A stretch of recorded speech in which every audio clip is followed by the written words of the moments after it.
is composed by Sally Tolson. कविता a photograph Sally Tolson द्वारा रचित है। इस कविता में 3 पद्यांश हैं। इस कविता में कवयित्री अपनी माँ के जीवन पर प्रकाश डालती है तथा दूसरी ओर वह अपनी माँ के नुकसान को महसूस करती है क्योंकि उसकी माँ अब जीवित नहीं है। तो पहले पद्यांश को देखते हैं।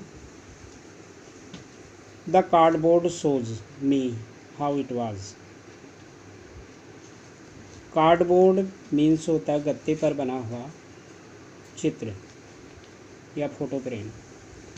कार्डबोर्ड हमें यह दिखाता है When the two girl cousin went paddling, कि जब 2 चचेरी बहनें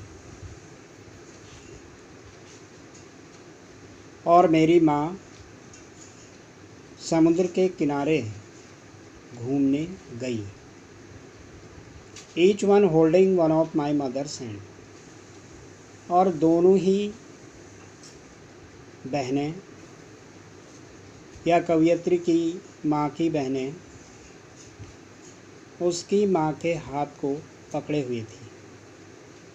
and see the big girl, कवयित्री कहती है कि उसकी माँ सबसे बड़ी थी, सम 12 years और सो। लगभग उसकी माँ की उम्र उस समय 12 वर्ष थी। All their stood still to smile through their hair, और सभी प्रसन्न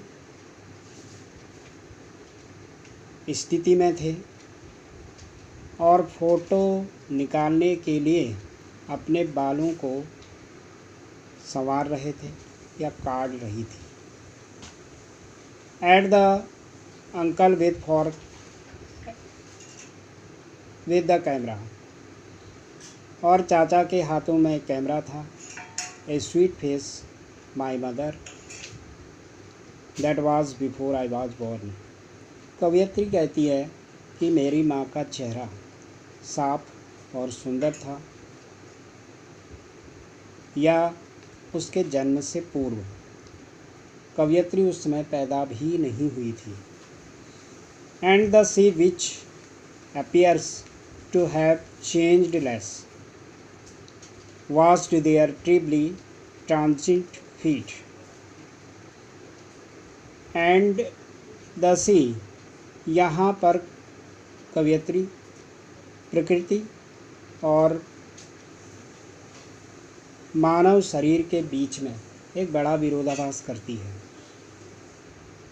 कवयित्री के अनुसार समय बीतने के साथ भौतिक सुंदरता या मानव शरीर की सुंदरता समाप्त हो जाती है, लेकिन प्रकृति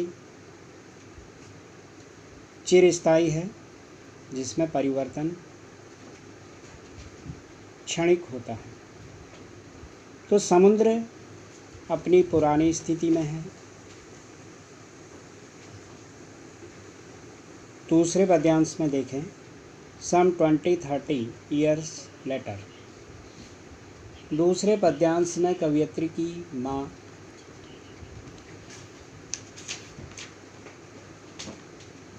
बदल चुकी है, यानी कि उसकी उम्र लगभग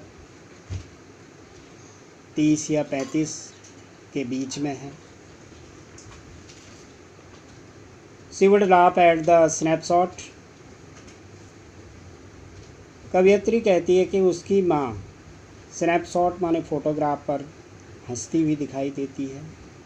सी बिटे एंड डॉली, जो उसकी 2 मौसियों के साथ बिटे और डॉली के साथ समुद्र के किनारे फोटोग्राफ खींच रही है। She would say and look how they. कवयित्री कहती है कि उसकी माँ और उसकी मौसियाँ फोटोग्राफ में सुंदर दिखाई देती है। Dressed us for the beach, जो समुद्र के किनारे सुंदर पोशाक में हैं। The C holiday was her past. कवयित्री के अनुसार जो रविवार का दिन है उसकी माँ के लिए उसका अतीत था।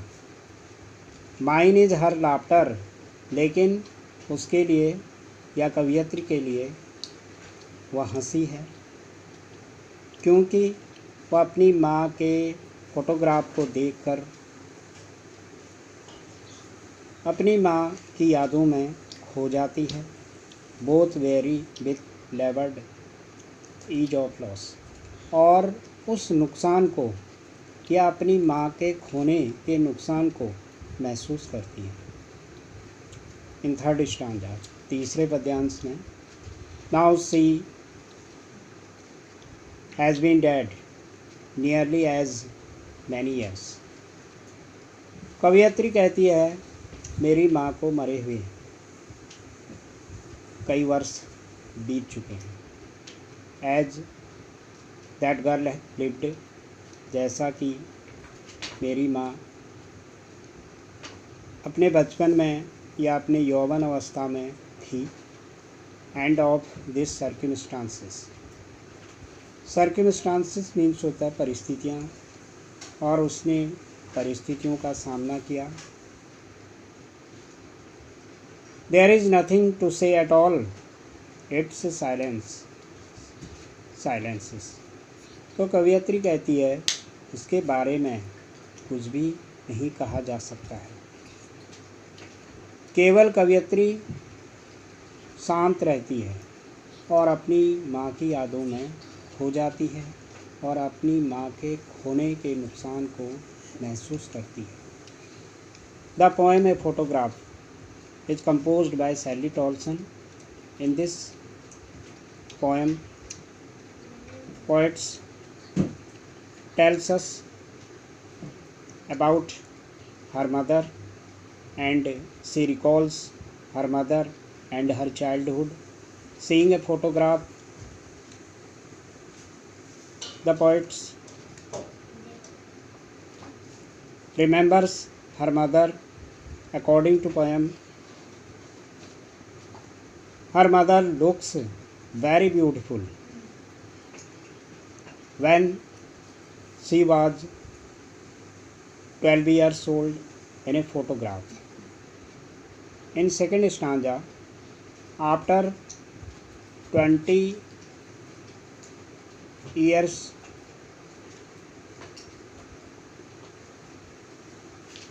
her mother had become young or youth, and she was with her two cousin sister Bette and Dolly near the beach, and she was giving a photograph to the uncle, and she looks very beautiful because her clothes are very beautiful. According to poets, the sea holiday was pastime of her mother, and present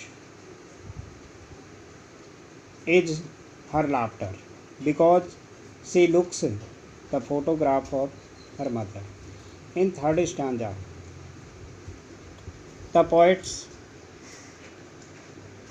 is very sad because she has lost her mother, and she thinks about her mother because